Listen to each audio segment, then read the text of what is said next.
From Chapter 4 of the Astrological Book of Life. We are on a train, hearing a conversation between a dragon and a monkey. The monkey sat by the window, doing his favorite work, talking. The idea of the international student is nothing new, he said. Nalanda University flourished in India 1,500 years ago. And in the 900s, people traveled thousands of miles to study together in Spain. Christians, Jews, and Arabs all studied together as colleagues of learning. The academy at Cordova flourished for 400 years, and that's no small thing. I will say that astrology did get obsessive, said the monkey. During this time, even barbers had their own astrolabes, and they would put off giving you a shave or a haircut until the precise moment that the sun or moon was in a more beneficial degree for a nicer-looking haircut. The monkey pointed out the window. Now we can see Sirius making an entrance, he said. We can watch the arrival of the brightest star in the night sky. The dragon spoke. That is a bright light, she said. It is something to learn the names of the stars. I wish I knew more. We don't always notice Sirius, the monkey said, because our own planets are brighter. But there it is, 5 times the size of our sun. So it is sometimes called the son of our sun. The Greeks called it Sophis. It's 2 or perhaps even 3 stars together, which gives it added brightness. Those of us in this galaxy may all be orbiting Sirius. It is possible. The dragon looked again at the star, which was a beacon emerging over the hillside. It's nice to know it's there, she said, and it has such a history. I've never studied the stars, but it makes the universe less empty. And there's something else about it, maybe a harmony. The monkey continued. Sirius is associated with Isis in Egypt, and if you were born with that star on the eastern horizon, or if she was lined up with the sun or moon at the moment of your birth, you have some additional power throughout life. Sirius can bring ambition, sometimes too much. It can propel a person to succeed in their desires, but can bring unwanted jealousies and enemies who try to cut you down.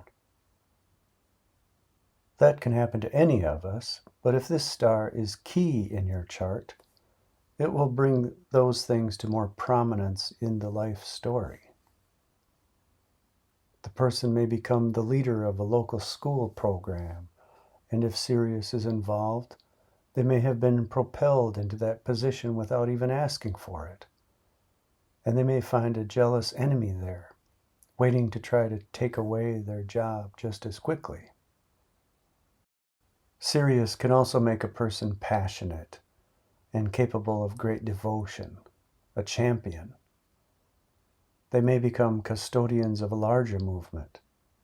The Dalai Lama was born when the sun was conjunct Sirius. That's a lot of heat. He was propelled to leadership and also had powerful enemies early in life. In Egypt, this star was the forecaster that the Nile was soon to flood. They watched for it every year as a sign of life renewal. It's associated with drought and the intense heat that melts the mountain snows, and those waters then flood the great river. This would bring new life to the valley, and so Isis became the giver of life. Sirius is sometimes referred to as the soul of Isis. In general, it can certainly forecast extremes. It's called the dog star, bringing us the dog days of summer. In China, it is the celestial wolf. The Blackfeet Nation called it dogface. The Inuits of Alaska called it moondog. The Pawnee called it wolf star. And in ancient Greece it was the Hound of Orion. How do we account for all of these similarities?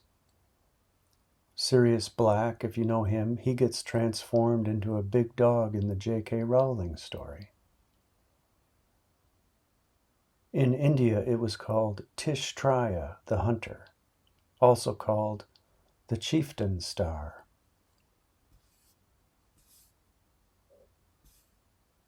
The monkey smiled because he knew the dragon was really taking an interest. So, he said, moving on. Marco Polo took his trip to China in the 1200s, and he mentions the astrology of the times. But wasn't this story mostly made up, said the dragon. Well, we haven't found the original manuscript, and what we have are many versions of his story. But no, it isn't made up. He has been discredited because he didn't mention things like the Great Wall, or he didn't record any tea ceremonies. But he was in the north of China where tea ceremonies were not a big deal. And the Great Wall at that time was only a crumbling foundation of what had once been a Great Wall. It was rebuilt into the Great Wall that we know today long after Marco Polo was there. So it does make sense that he did not mention it. But I reference him because in Book 2, Chapter 33, he reports that he got to Beijing and he found 5,000 astrologers working for the emperor, all of them on the royal payroll. Masters, teachers, and students. This shows that astrology has always been a serious study by serious people.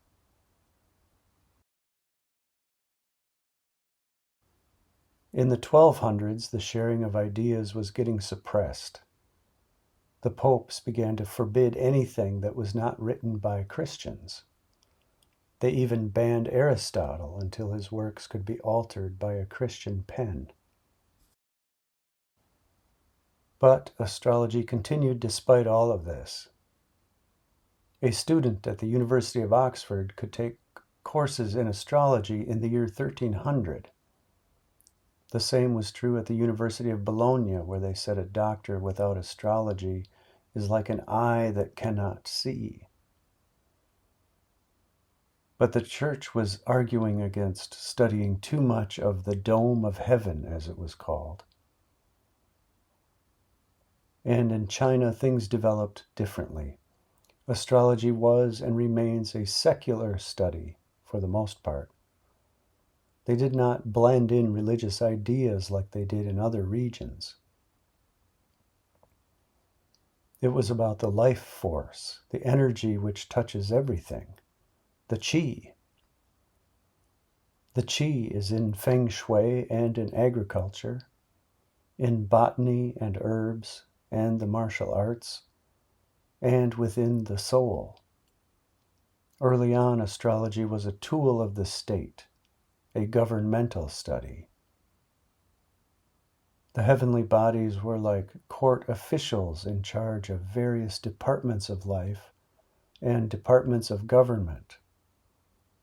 And these officials could be petitioned through ritual to ensure success in warfare and in harvesting and planting, and to protect the emperor, who was the pole star's point of access here on Earth. By 200 AD, China had named 283 constellations, and they had documented the positions of 11,520 stars. The planets were called the 5 threads, like the threads on a loom. Their orbits were carefully mapped, and these lines of transit made patterns in our lives, like the creation of a great tapestry. You can watch 100 movies today about the ancient world without seeing one reference to astrology. And yet filmmakers pride themselves on historical accuracy. I hope one day they are allowed to tell the real story.